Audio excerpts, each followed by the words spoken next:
All right, good morning, everybody. Welcome to In Tune. My name's Leon Harrell, and on today's show, we're going to be covering sight reading the Munsters theme. We're going to be doing that from Piano Marvel. And also on the show, we've got a question from our mailbag. We'll get to that at the end of the episode. And we'll also be talking about the SMART method for sight reading. All right, so if you're just joining us, say hello in the comments. Let me know where you're from and what instrument you play. I see a handful of folks already joining us live this morning. We've got David and Don, both in Canada, and Carol joining us. Carol, remind me where you're from. I know you're on the East Coast, I think. Alex from Nepal. Woohoo, Nepal. Hey, I've got a Morocco mug, which I know is not Nepal, but I'm looking for some supporters out in Morocco. If you're we've got so many people that join us from around the world. I've never had one from Morocco, and I don't know that I've had one from Nepal. So hello, Alex. And if you can just let us know what instrument you play. Really, the purpose of our show is to teach you more about the fundamentals of how sheet music works or music notation. We tend to focus more on playing the piano than other instruments, but we certainly can talk about anything you throw at us. And beyond that, let me know in the chat if you have questions as we go throughout our lesson this morning. All right, we got some hellos there. Hello, Neil, joining us from the UK, singing bass and choirs. And hello, Joel from South Carolina. That's pretty close to where I'm originally from, which is North Carolina. All right. Okay, so we're going to go ahead and get started. But like I said, if you have questions throughout the episode, throw them into the chat window. We'll ask them or answer them as we go along. This morning, I wanted to start by looking at the Munsters theme. So I'm going to switch over to Piano Marvel. And before I do that, let's just see. I'm just going to throw a link on the screen. If you want to play along with us, you can download a free 30-day trial of Piano Marvel at my website, oneminutemusiclesson.com/toolbox. There you'll see a link to download the free trial. And if you do decide to continue past the free time, you'll get an additional 20% off if you sign up using my link. So we're going to switch into the software right now. And this tune that we're going to look at today, the Munsters theme, this is found in the Piano Marvel library. This is rated as a level. Let's take a look at the level just so you can kind of know how you compare. We're going to be looking at a level 3 arrangement of it, but I will let you know there's also a level 5 arrangement, which is a bit more challenging. So if you find today's lesson pretty simple, give the level 5 arrangement a try. But we're going to look at this one, which is a level 3. All right, so if you find today's lesson pretty on par, you're probably about a level 3. If today seems a little bit hard for you, you may be lower than a level 3. Awesome, I see a few more comments. Don, play classical guitar, but just started learning the piano. Awesome. Okay, so let's take a look at this piece first. And what I want to point out to you before we jump into it is that today we're going to talk about using the practice features of Piano Marvel, and on top of that, I'm going to walk you through what I call like my SMART method for sight reading. So to let you know what we're going to be looking at today, we're going to look at, if you click on practice after the piece has been loaded, we're going to look at the chopped option, and there's 3 options. The whole option, of course, is the whole piece. The chopped option is smaller segments, which tend to be phrases of music. And then the minced option is much smaller than that, so that's really focusing in on the tiniest pieces of the music. But we're going to stay with just the chopped for today. All right, so, and we're going to start with measures 3 through 6, which is the main melody of the piece, the first part of the main melody. But before we jump into sight reading everything, I want to talk about sight reading using the SMART method. So I'm going to bring that up on the screen. And SMART is just an acronym just an acronym that I go through every time I sight read a piece of music. So today is, so the first one is scale. All right, we're going to look at what scale is this piece of music. So we're going to figure that out a couple different ways, but we'll have to look at the key signature to figure out what that is. We'll look at some context clues in the piece of music because the key signature doesn't tell us everything. All right, and then once we've done that, we'll look at the meter or the time signature, and we'll talk about what does meter really mean. We'll move on to taking a look at the piece and scanning for accidentals to know how has the scale or the key signature been altered by the accidentals. We'll take a look at the range or the highest note and the lowest note, and then we'll talk about the tempo and preparing ourselves to sight read versus a tempo that you might play the piece at. Okay, so we're going to look at the scale first, and if we switch back to the piece, let's first look at the piece. So right now, at the very beginning, we see there's really no key signature. There's no sharps or flats listed. Hey, good morning, Sandy. There's no key signature, so really we only have two choices. We could either have a key signature for a major key or a minor key. So when we talk about key signatures, there's really just two choices. But when we talk about scales, there's lots of variations to that. The key signature doesn't tell us everything about the scale or the key of the piece necessarily. But when we look at this, there's no sharps or flats, so it means we're in the key or the key signature for C major or its relative minor, A minor. So the way we figure out is it the major or the minor, we have to look for some context clues. And the most obvious context clue you'll find is the last chord of the piece. Almost 99.9% of the time, whatever key the piece is in, it's going to end on that chord. And even if you don't understand chords or know chords yet, let's just take a look at the last one, and we'll just look at the notes we see there. So we see an A in the bass clef. We see a C in what would be the alto voice in the treble, and then an A on top for the soprano or the top note there. So really we see more A's than anything. So most likely this piece is going to be an A minor. Okay? And there's lots more rules and context clues around this sort of thing. Another important one to look for often is the leading tone. So that's going to be whatever key we're in, the tonic or the resting note, like we said, A for A minor. Oftentimes you'll also see a leading tone just before the last chord, which is just a half step below. So in this case, G sharp in the bass is leading us back up to A in the final bass note. All right, so that tells us we're in A minor, and there's a couple flavors of minor, and then on top of that, there's 3 different modes that also could be used that indicate sort of a minor feel.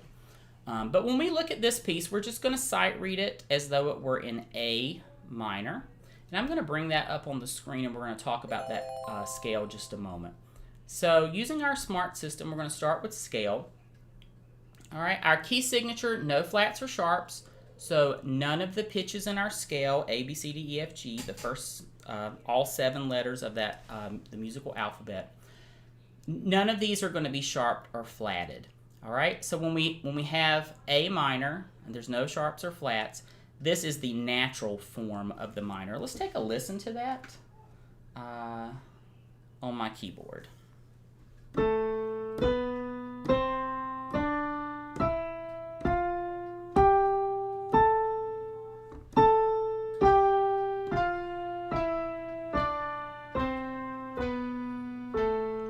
I may have had an audio glitch there, so if you can't hear the piano, let me know in the comments. I'm just going to play that again.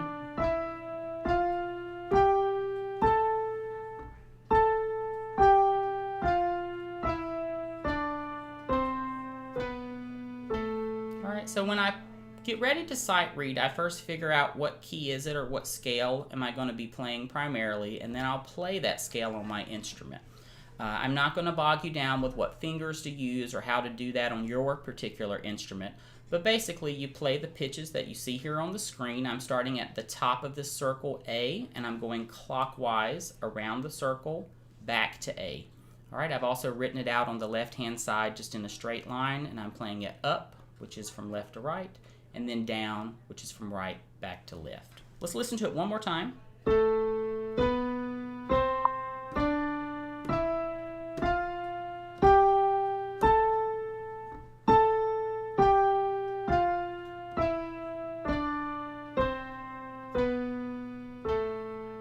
Alright, so that's our A natural minor. Now in this piece, as we get ready to look at some accidentals in a moment, we'll come to find out that there's also quite a few F sharps and G sharps. So if we add F sharp and G sharp to that scale that we were just playing, we'll have what's called the harmonic minor, the harmonic form of the minor scale. So the harmonic minor is different on the way up than it is on the way down. So on the way up from left to right, we're going to take the top road here on our example, and then on the way down, or the way from right back to left, we're going to take the bottom road. So what I mean by that is we're going to go A, B, C, D, E, F sharp, G sharp, A. All right, and then when we go down, we'll use G and F natural. A, G, F, E, D, C, B, A. All right, so when you are practicing this just for the purpose of warming up to sight read, depending on your skill level, choose which one makes the most sense to you. So for me, if I'm just learning to read, stick with the natural minor. We can handle accidentals in lots of different ways when we're sight reading, but this is the simpler of the two choices. So that's just what I would recommend you use as your warm-up. If you're able to process a little more information as you're sight reading and warming up, go ahead and warm up with the harmonic minor because that's the true scale that we're using in this piece. All right, when we move along, and let me know if you have a question about those scales in the comments, throw that out. I don't want to move too quickly if something is confusing there. Okay, but the first step in our SMART system, we'll look at the scale first. Second thing we're going to look at is the meter. So the meter is the same as the time signature, or rather the meter is indicated by the time signature. These two things are slightly different concepts. But the time signature in the piece we're going to look at today is 4/4, which is also called common time because it's the most common time signature I think you'll find, at least in Western music. And what this means is that within a measure of music, if we think of one measure as a whole note would fill up that whole measure. But in this case, we have 4 quarter notes. So 4 quarters make up the whole, just like in fractions. All right, so you can see this visual example, and if we read it clockwise from the top around the circle, we'll see there are 4 quarter notes that will make up the measure, and we're going to count it 1, 2, 3, 4, sort of counting it around the circle. And that circle would repeat as we read music in this meter. But we're going to look at what does it mean to be a simple meter. So 4/4 is one of our simple meters, and if you've never heard that concept, there's 2 basic types of meters. There's other types that we won't talk about today. But in my book, How to Read Music Easily in 30 Days, I talk a lot about the difference between simple meter and compound meter. Today, let's focus on simple meters, and those are meters where the beat unit, or the quarter note in this case, the quarter note is evenly divided into 2 pieces as we count these rhythms. And when we look back at Piano Marvel, let's just take a look at our musical example. Let me just switch that real quick. When we look at our musical example, you'll notice as we read the sheet music, there are many examples of 1/8 notes grouped in 2s. So the beat, the quarter note, is being divided into 2 equal pieces. If it were a compound meter, we would be seeing our beat divided into 3 equal pieces. So we would see groupings of notes in 3. We don't see that in this piece, so that's another context clue to tell you this is a simple meter. Okay, but when we're talking about meter and we're getting ready to count and sight read, you want to understand how to count the beat itself, 1, 2, 3, 4, and you also want to count the division of the beat. So when that beat is divided into 2 equal pieces, we'll count 1 and 2 and 3 and 4 and. So we'll use the word and to divide the beat evenly. Okay, so as we count today, that's the counting we're going to use. And hopefully this visual helps you out. If you do find that visual useful, let me know in the comments. If you find it confusing, just let me know. We'll try something maybe different next week. But I've had a lot of success with this example with past students. Okay, so that is our scale and our meter. So now we're going to move on to accidentals. So I'm going to bring back up our example. All right, and when we are looking at our piece, I'm going to switch to the whole piece just so nothing's grayed out for you. We want to scan from the top to the bottom all the way through before we play anything at all, because we want to know what are we getting ourselves into, what's going to happen. Things you might run into if you're playing really beginner level type music. Oftentimes it does not modulate or change keys. It does not tonicize things frequently, which just means emphasize a different key very quickly through a tonicized leading tone or chord. But in this case, we do see lots of accidentals that are repeating. So the accidental I see the most in this piece is D sharp. So remember our key signature, if we were reading A natural minor. All right, we're altering the D to D sharp pretty frequently. It sounds like this. All right. So we want to be on the lookout. A lot of the D's in this piece are D sharps. Now, not everyone. Take a look at measure 5. I'll highlight here. This D is D natural. All right, and if you want to verify that while you're playing Piano Marvel, you just click the note and it tells you that's a D. Whereas if we click this one, it will tell you it's a D sharp. All right, same thing as the sharp is repeated throughout the remainder of the measure. All right, so if you just want to double check, you can just click the note. Okay, so we see a lot of D sharps all the way throughout the piece, but let's keep scanning. In measure 4, we see a B flat in the bass. In measure 6, that B flat is returning to B natural. All right. More D sharps in the soprano here. Another B flat. Here we see the presence of that snippet of the harmonic minor, the A harmonic minor, because we see the F sharp and the G sharp. Right? And it's moving in a stepwise motion from the E at the bottom to the A. All right, so from E to A. All right, and that sounds like this. All right, and that's just returning us back to the tonic or A, the A minor chord. All right, and it's walking us through F sharp, G sharp, leading us back. All right, but quickly, that G sharp returns to G natural just after it. All right, so we keep scanning through the piece, all right, and we're just looking to see what has been altered in the music. So this music has quite a bit of chromaticism or quite a bit of accidentals added on top of the key signature. All right, but we're seeing just a repetition of the same things. So really all the accidentals I see in the piece are B flat, F sharp, and G sharp, and D sharp. There's no additional ones beyond that. Okay, but we'll tackle those bit by bit as we go through the piece. Okay, so returning back to our smart system, we've looked at the scale, we've looked at the meter, now we're going to, we've looked at the accidentals, now we're going to look at the range. So I'm going to get that back on the screen. We're going to look at what is the highest note, what is the lowest note. So what does that tell you as a sight reader? For a pianist, it will tell us where should your hands be positioned. And then your body, where should you be seated at the instrument? You just want to be between the highest and lowest note on the keyboard.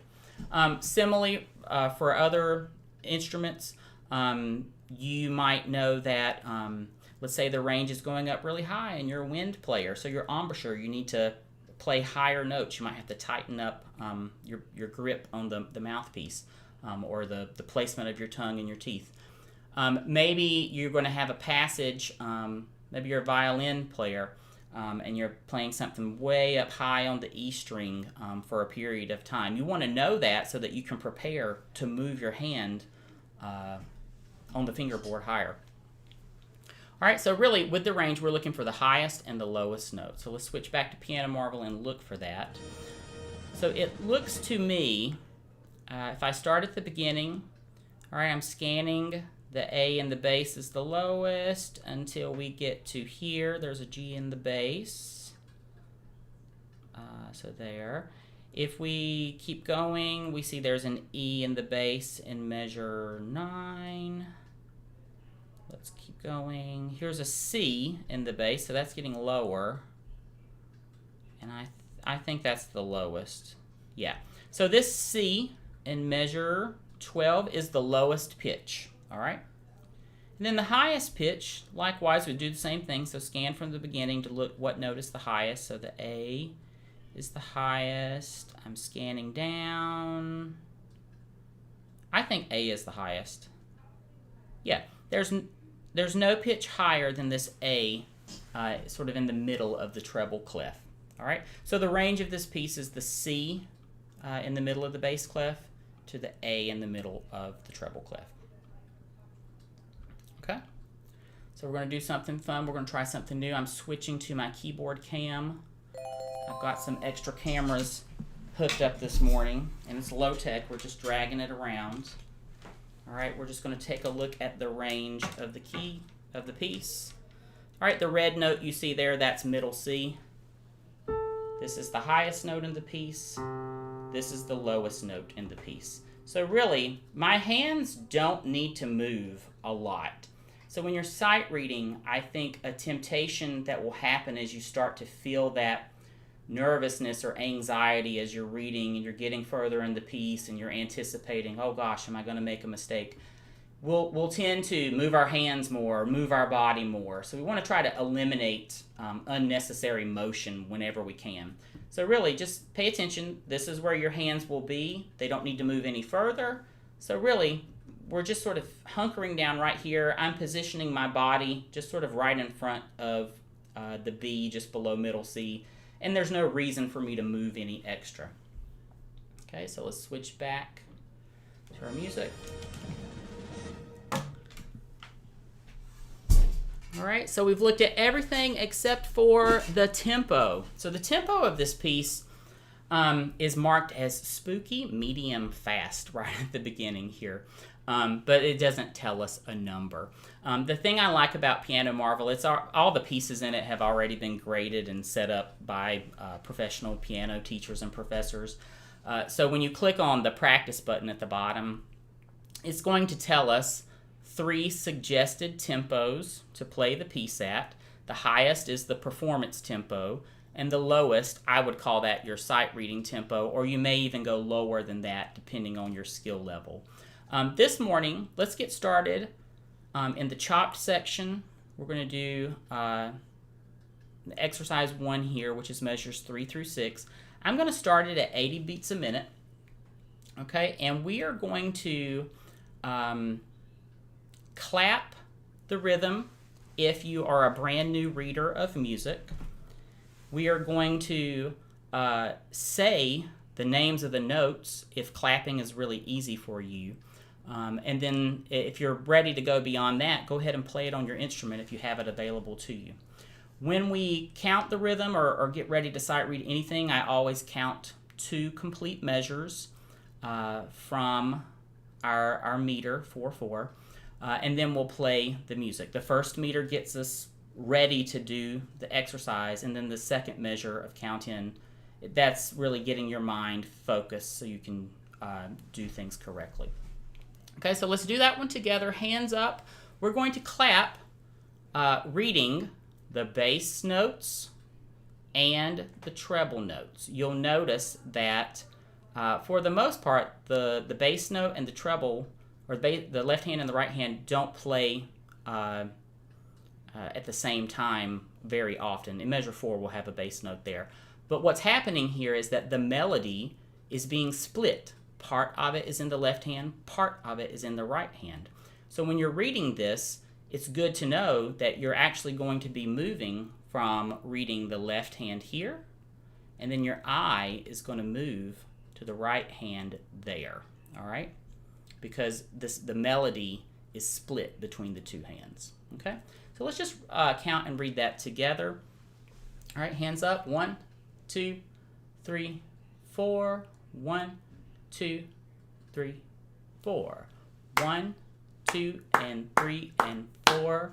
1 and 2, 3, 4, and 1, 2, and 3, and 4. 1, 2, 3, 4. We'll do it one more time so you get a chance to try that out. I'll do it a little bit slower. All right, so we're counting our first measure, 1, 2, and 3, and 4, etc. Okay, so we're going to try it one more time. Here we go, starting from this excerpt here. Go right there. And hands up. 1, 2, 3, 4. 1, 2, 3, 4. 1, 2, and 3, and 4. 1 and 2, 3, 4, and 1, 2, and 3, and 4. 1, 2, 3, 4. Okay? So, if you are a little more advanced than that, you can try reading the pitches like this. So I'll just demonstrate. So I'll count in 2 measures. 1, 2, 3, 4. 1, 2, 3, 4. A, C, A, D sharp, E, A, F, E, D, E, D, C, D, C, B, C, D, C, B, A, G, A, like so. So that gives you a chance to read the pitches in rhythm. All right, that can be easier if you clap along with it. All right, and then again, the higher level beyond that, play it on your instrument. I'm going to go ahead and play it on the keyboard. We're going to do this in prepare mode. All right, so Piano Marble has 2 modes. Prepare mode is just what it sounds like. It prepares us to play the piece of music. And the distinction between the 2 modes are prepare mode, you are the driver of the music. So the speed and every time you play a note, the cursor moves forward. Assess mode is the opposite. The software is control of moving the cursor ahead, and you keep up with the software by playing the music correctly in time. All right, so let's do prepare mode first. This is measures 3 through 7. All right, and I'll get to count it in because we're in control of the tempo in prepare mode. Okay, so hands on your instrument if you're doing that, or hands up if you're clapping. 1, 2, 3, 4. 1, 2, 3, 4. 1, 2, 3. Sorry, I have to do a little bit. You have to be very precise with your keyboard when it's connected to Piano Marble. So let's try that one more time. If you slur the notes, it will mess that up. So I have to be very technical there. Let's try it one more time. All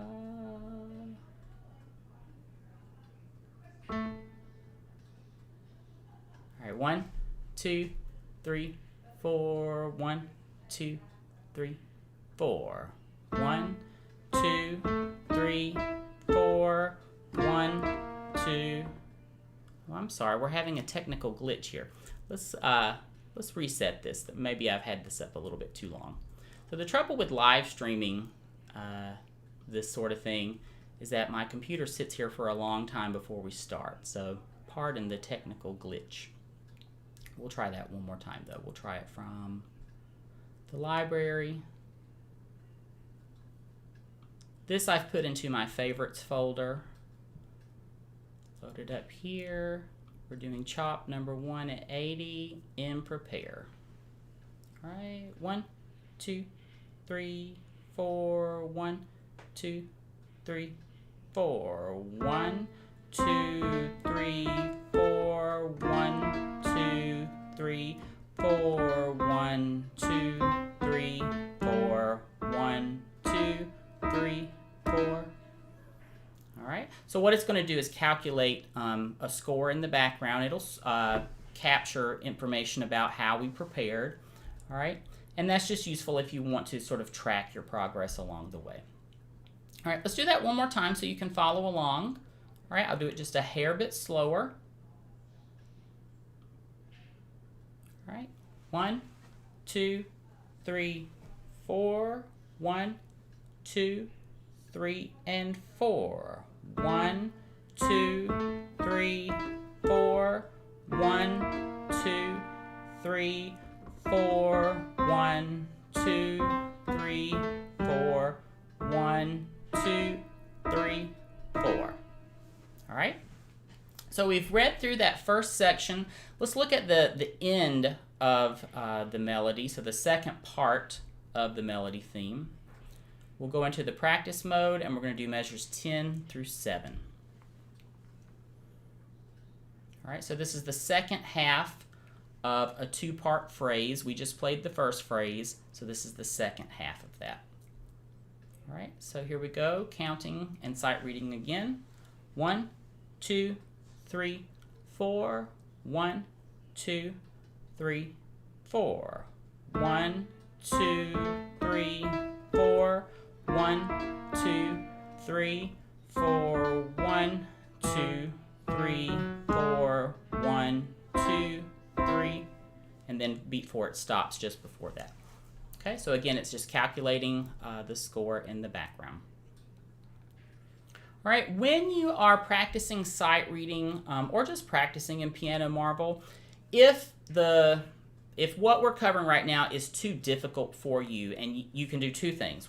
One, first thing I recommend you do, slow the tempo way down. If that is just too fast, just slow it down.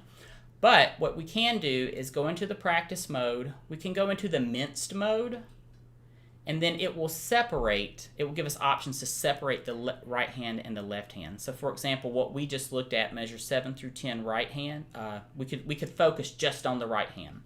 So let's try that.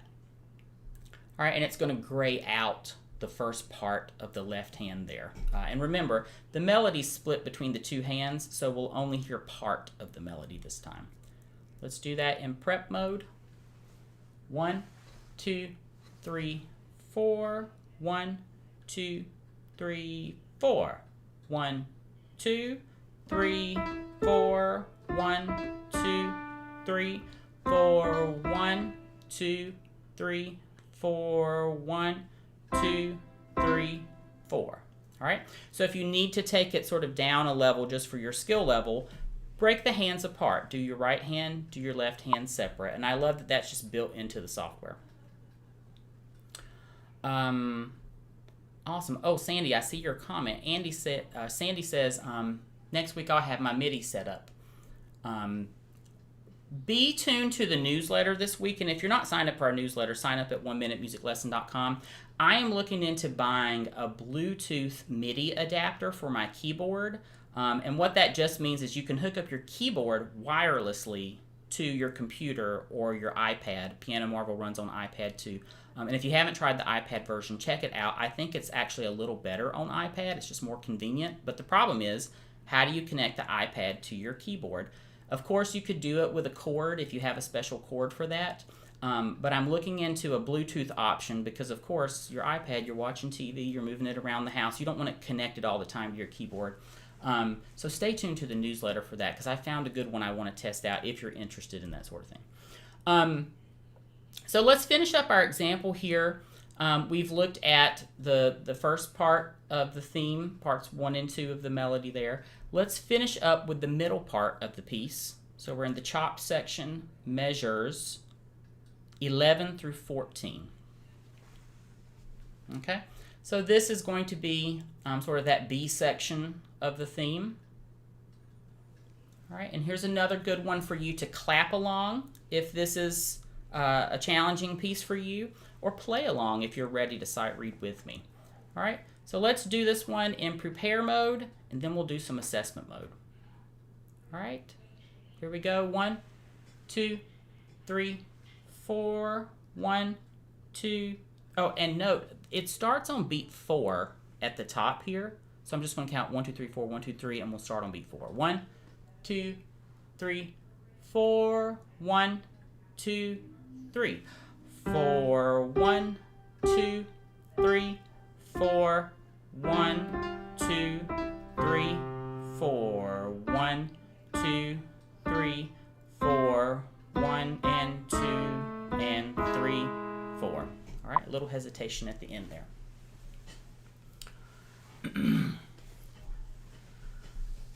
Sandy says, yeah, I tried to get it working on my iPad and wanted Bluetooth. Yeah, me too, exactly. I tried to do it myself, and I was like, I need Bluetooth. Yeah, I'll have a little story about that in the newsletter, because there's a couple options to be aware of depending on the kind of keyboard and setup you have, but there's not a lot of options. I think it's really only 2. All right, so we've sight read the melody, sort of the A section of the piece, and then we've done the B section of the piece, and then the A section just repeats with a very slight alteration at the end. So what I'd like to do is go ahead and sight read the whole piece of music. And what I'd like you to do, if you are a beginner, I want you to just clap along and count 1, 2, 3, 4 for every measure, and just follow the cursor. Get used to following the music, just reading the time signature, which just means you're counting the beats, 1, 2, 3, 4, and you're moving your eye along with the music. If you're a little bit above that, go ahead and clap the rhythm or say the rhythm out loud. Or if you're ready to play it, go ahead and play it. I'm going to go ahead and play it. All right. And we're going to do this in assessment mode. So what that means is when we click assess here, it's the software is going to count it off for us, and he's going to say 1, 2, set, go. It's a little robot voice. You just have to know that on the last 2 beats, he's going to say set, go. Which is easy at the beginning of the piece, but if it's in the middle of the piece, like it starts on beat 4, that always confuses me. That's why I like to count 2 measures. But with the software, it just counts 1. All right, so we're going to do assess mode. We're going to do it a little bit slower so you have a chance to follow along. We're going to do this at, let's do 70 beats a minute. Okay, and we're going to hit prepare. It's going to count off. So get your hands on your keyboard or instrument ready, or hands in the air to go. Here we go. Oh, sorry, that's prepare mode. Whoops. We're going to do assess. And we want to make sure we choose the right segment. So we're going to do the whole piece, and we're going to do it at 70. We'll do 71. It's not quite clicking into that. So we'll do assessment. Here we go. 1, 2, set, go. 2, 3, 4. 1, 2, 3, 4. 1, 2, 3, 4. 1, 2, 3, 4. 1, 2, 3, 4. 1, 2, 3, 4. 1, 2, 3, 4. 1, 2, 3, 4. 1, 2, 3, 4. 1,